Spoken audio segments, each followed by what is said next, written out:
Yo sospecho que acá el señor Fontevecchia por lo menos nos va a dar 4 o 5 primicias de las que van a salir en sus revistas o medios en esta próxima semana. Antes quería preguntarle si va a haber una transición en la Argentina y aunque Daniel Scioli sea lo mismo que Cristina, no va a ser lo mismo que Cristina. No, no va a ser lo mismo que Cristina. Yo lo que digo es que va a ser lo mismo, muy parecido, Macri y Scioli. O sea, lo que digo es que hay un contexto que hace que los presidentes se comporten de determinada manera. Creo que si Menem hubiese tocado gobernar en el siglo XXI y Kirchner en los 90, el privatizador y el nacionalizador se hubiera invertido. Yo creo que hay contextos. Pero eso es la naturaleza del peronismo, digamos. Sí, la naturaleza del peronismo y es el partido del poder o el partido de la onda. O sea, vos fíjate lo que está pasando en Grecia. Es decir, yo veo al kirchnerismo como una consecuencia, no como una causa del deterioro de la Argentina. O sea, creo que la Argentina en el 2002 bajó un escalón. Perdóname, es una consecuencia que tiene 12 años. Sí, sí. Larga consecuencia. Fíjate vos que mundialmente lo que hay es que todavía no apareció una idea superadora de esta hibridez entre mercado y Estado. O sea, cae el muro de Berlín cuando asume Menem en el 89 y hay como un furor del neoliberalismo que también dura una década. El neoliberalismo demuestra que no está a la altura de las expectativas que se crearon. Entonces vos tenés dos caídas, la del Estado en el 89 y la del neoliberalismo, podríamos decir casi comienzo con la caída de las Torres Gemelas como símbolo. Entonces hoy lo que tenés en el mundo es que hay una mezcla de Estado y mercado con una hibridez en la que no hay un modelo superador. Y el ejemplo de Grecia es el mejor modelo que vos hoy tenés. Pero es el modelo de la gente que se endeuda. Generalmente terminan así, vendiendo la casa. Bueno, todos los estados se endeudan sin parar. La diferencia es que en el caso de Estados Unidos, por ejemplo, que terminó la Segunda Guerra Mundial con una deuda externa más alta que la que tenía Argentina en la convertibilidad, la fue licuando con inflación en dólares. Había estado en guerra. Bueno, sí, había estado en guerra. En el caso específico... Bueno, Puerto Rico hoy, la deuda de Puerto Rico hoy es absolutamente impagable y está en una situación de crisis fenomenal, cosa que en la Argentina nadie dice nada, ni tampoco se habla del desastre que hay en China, del desbarranque de China, pero bueno, pero vamos a algo más local. ¿Te gustó que Cristina no se presentara? ¿Te pareció bien? ¿O tenés algún reparo de que Cristina no se presente a nada en esta ocasión? No tengo reparo. Yo tengo una mirada de la biología distinta. O sea, en general lo que veo es que... Hoy traemos un psicólogo y vamos a hablar de biología. Yo pienso que el ser humano por naturaleza proyecta el futuro como una foto del presente o a lo sumo del pasado inmediato. Y siempre nos equivocamos. Los analistas tratamos de prever cómo va a ser el futuro, pero siempre nos aparecen cisnes negros. Siempre lo que viene es diferente a lo que hemos imaginado. Siempre hay sorpresas. En gran parte también porque hay muchos fenómenos que afectan a la política, que no es simplemente la política y la economía. Está, por ejemplo, la biología como planteo. Entonces, imaginar que Cristina Kirchner va a retener el poder y va a volver dentro de 4 años, a mí me parece una posibilidad entre decenas de posibilidades. Tan posible como que Scioli sea distinto de lo que la gente imagina. Vos fíjate que todos los presidentes que tuvimos, por lo menos de la llegada a la democracia, todos fueron en el ejercicio del poder distintos de lo que se imaginaba que iban a hacer, o por lo menos de lo que la mayoría imaginaba que iban a hacer, ¿no? Bueno, sí, más o menos, ¿no? Pensar que Menem, un año antes de ser elegido, le declaró la guerra a los Estados Unidos, aconsejado por Gustavo Vélez. Por eso mismo, sí. Después terminó siendo, como era, socio carnal. Por eso te estoy diciendo, de que todos terminaron siendo distintos de los que se esperaba que fuesen. ¿Por qué Scioli o Macri no pueden ser distintos yo de lo que se esperaba? Mal, creí que iban a ser uniformes y a repetir siempre, su propia... No, siempre han sido distintos de lo que esperábamos. Siempre el futuro nos sorprendió. Porque además, en el ejercicio del poder, las personas también cambian. Y el contexto cambia. Y una cosa es estar sentado en esa silla eléctrica y otra cosa es imaginarlo previamente. No es tan eléctrica. En algunos sentidos. Y fíjate que salen todos... chamuscados. Y yo te diría 20 años, cada año vale por 3. Cada año en esa silla vale por 3. Y nadie sale bien mentalmente. porque el sistema presidencialista de la Argentina hace que para sobrevivir la concentración de poder sea tan enorme que es muy difícil de soportar psicológicamente sin padecer algún grado de patología que supongo que el psicólogo especialista acá luego. O sea, yo creo que el tema de ubris... ¿Vos crees que no viene de antes de que se No, yo creo que para poder? ser presidente de un país como la Argentina, evidentemente tenés que tener algún grado de particularidad que no necesariamente tiene que ser patológica, pero tenés que ser una persona con particularidades fuera de lo normal. Fuera de lo normal no necesariamente para bien. Pero creo que el ejercicio de la presidencia y que el ejercicio de cualquier poder muy fuerte, hablábamos antes en el corte de Romay, que tuvo el monopolio de la televisión privada durante 6 años, creo que tuvo más poder Romay en esos 6 años que Alfonsín. Son disruptivas para la estabilidad de cualquier persona. Ibas a hablar del mal de ubris. Sí, digamos, yo escribí sobre el mal de ubris con Néstor Kirchner. Creo que Nelson Castro lo hizo famoso con el caso de Cristina. Y en el caso de Nelson, como él es médico, se refirió al mal de ubris como una perspectiva médica. Yo escribí como una perspectiva filosófica, es decir, lo que era para los griegos, en la mitología griega, que era que aquel que se creía a Dios, los dioses lo castigaban enloqueciéndolo.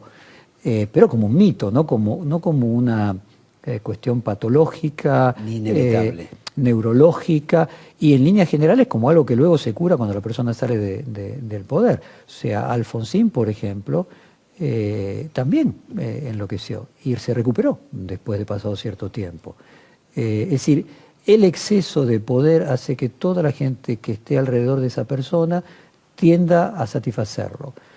A veces con buenas intenciones, otras con malas intenciones, pero inevitablemente la persona va produciendo una mirada sesgada y tiene ceguera paradigmática. Las ideas de los reyes que se vestían de mestigo para caminar por la calle y tratar de entender la realidad son en la literatura universal una repetición. Bueno, ¿crees que Cristina hace eso, no? Que se disfraza y sale por las calles de los barrios pobres, se embarra. Qué linda nota sería si...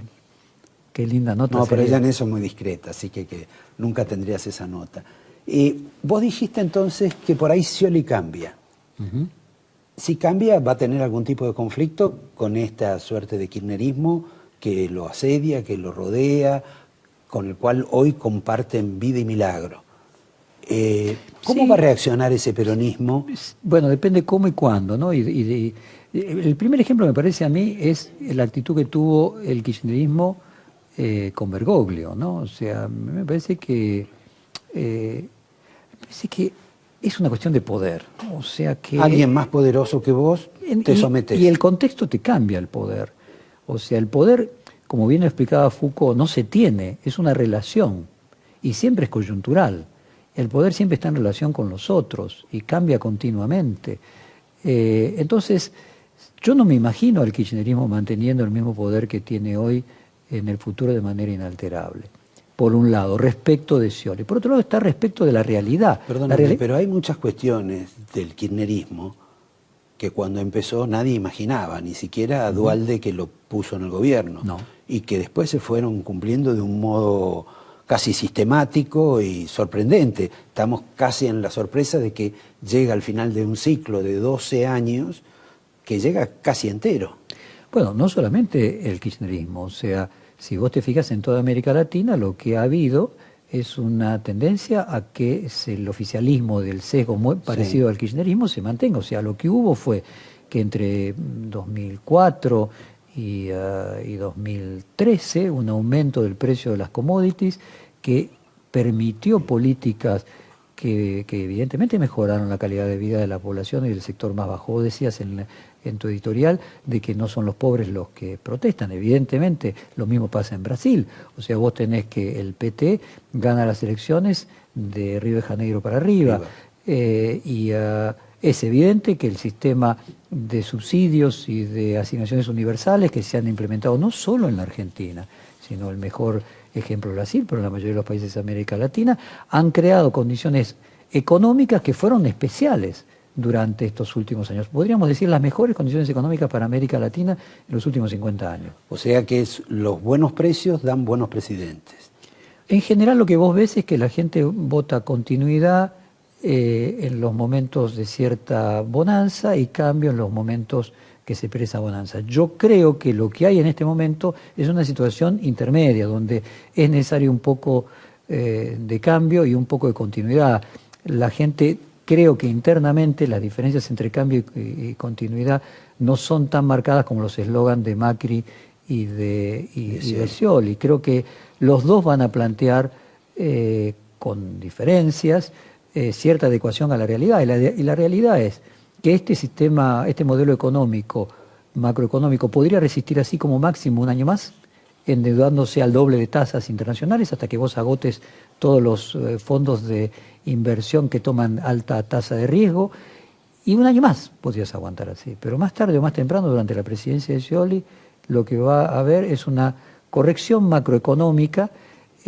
La diferencia entre Scioli y Macri es que supongo que Macri Macri la haría inmediatamente, y supongo que Scioli tardaría un año, cuando ya no quede más alternativa, y en ese momento creo que el kirchnerismo se adaptaría, porque el poder, no me refiero a que el poder sea de Scioli, el poder es de la realidad. Entonces, pudieron mantener esta política económica porque había espacio para endeudarse al doble de tasa.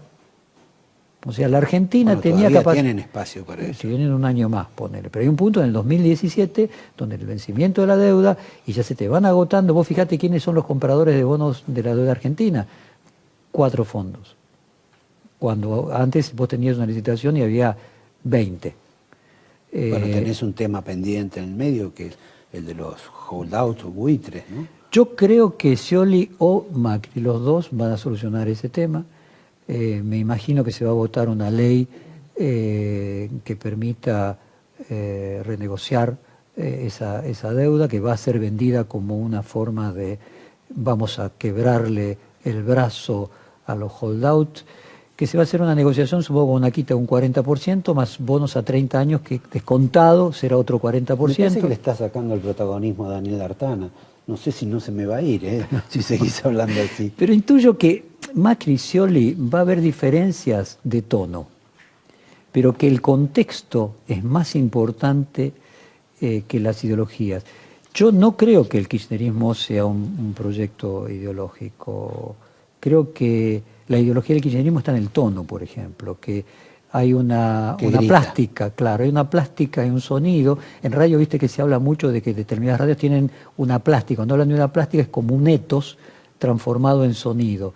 Yo creo que el sonido del kirchnerismo es beligerante, pero es un sonido, claro, es un sonido, una épica, una apuesta, una teatralidad, una forma de expresar, pero luego termina adaptándose a la realidad. Y si pudieron mantener esta economía es porque existían condiciones para poderla mantener. 2 preguntas finales, una breve y la otra un poco más larga. La breve es, vos dirigís de un modo u otro, sos el editor de Caras, de Noticias, de Perfil y de otros productos de tu editorial. Pero con esos 3, ¿te cambiás el traje de director cada vez que vas con una revista de esas? ¿O cuál es la que te interpreta a vos? No, yo fui dirigiendo distintas publicaciones a lo largo del tiempo. Yo dirigí Noticias entre 1989 y 1994. Yo hace muchos años que no dirijo Noticias. Yo hoy dirijo el diario Perfil. La revista Caras me tocó su lanzamiento en la Argentina en 1994 y en Brasil al año siguiente.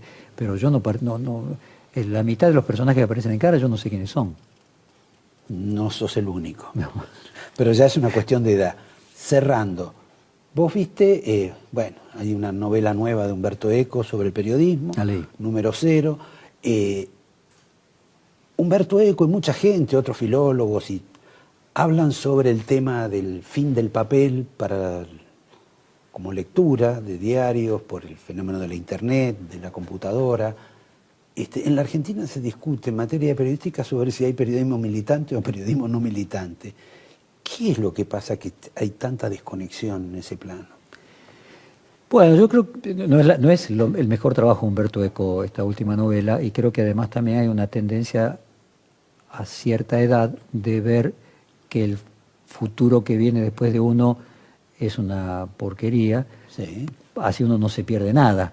digamos. Pero él piensa como vos, que el papel escrito no se va a perder. Sí, y yo pienso que, hago una analogía con el teatro, creo que a ver, yo diría así, que hay distintas plataformas, que hay que diferenciar entre plataformas y contenidos. Hay plataformas que son más eficientes para determinados contenidos.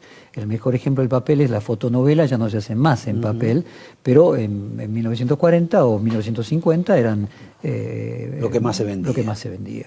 Entonces, lo que va cambiando es, la aparición de cada nueva plataforma permite que determinados contenidos sean más eficientes, más baratos concretamente, y logren un modelo de negocio más posible para esa plataforma. Entonces, el papel está dejando de ser un elemento de registro de la actualidad para pasar a ser un elemento de explicación, más que en el negocio de la comunicación o de la información, en el del conocimiento, en el de la explicación, en el de la proyección. Entonces, el papel va a quedar como un objeto caro para personas altamente interesadas en el conocimiento. Y dispuestas a remunerar muy buenos salarios a aquellos que escriben en esos medios. Porque la publicidad sola no va a permitir el pago de periodismo de calidad. Paralelamente existen otras plataformas que van a absorber parte de lo que hoy se hace en los diarios. Cuando vos agarrás un diario clásico de hace 20 años, el 80% de la información era servicio. La guía de cine, claro, la temperatura, una cantidad de informaciones que tienen otras plataformas más eficaces de conseguir esa información al instante. Entonces yo creo que lo que va a haber es una transformación. Yo ponía el ejemplo del teatro. El teatro en 1920 vos tenías salas para 4.000 personas, 2 funciones todos los días, 3 los fines de semana. Hoy las salas son de 300 personas, fines de semana solamente. Pero la microsegmentación lleva a que antes en una obra de teatro había 40 personas en escena, hoy hay 4, pero hay muchas más obras de teatro. Entonces, mi mirada respecto del papel es parecido a los libros. Los libros dejaron de bajar la cantidad de ejemplares. Se venden más. Se venden más. Entonces, yo no me imagino un futuro sin papel. Sí me imagino que los contenidos que se hacen en papel, parte de esos contenidos no se van a hacer más en papel. Bueno, veamos que por lo menos nos está anticipando que los próximos 40 años vamos a tener trabajo. Te agradezco, Jorge, te doy el angelito de la casa. Muchas para gracias. Que te acompañe por lo menos en el encuentro que vas a tener ahora. Muchas y que gracias. Llegás medio tarde y vos nos has traído tu último libro. Así que sí, intercambiamos. Ahí está. Quienes fuimos en la era K, que son los artículos, la variedad de artículos que ha escrito Jorge en Perfil esencialmente. Exactamente. Vale la pena, está para el sorteo de ustedes y va a contar con la dedicatoria de él. Los invito a que dentro de un minuto nomás, siempre miento con lo del minuto, tengamos aquí en lugar de él a Daniel Artana, un economista que nos va a tener que dar algunas explicaciones de por qué estamos tan mal y la gente parece estar tan bien. Gracias. Gracias.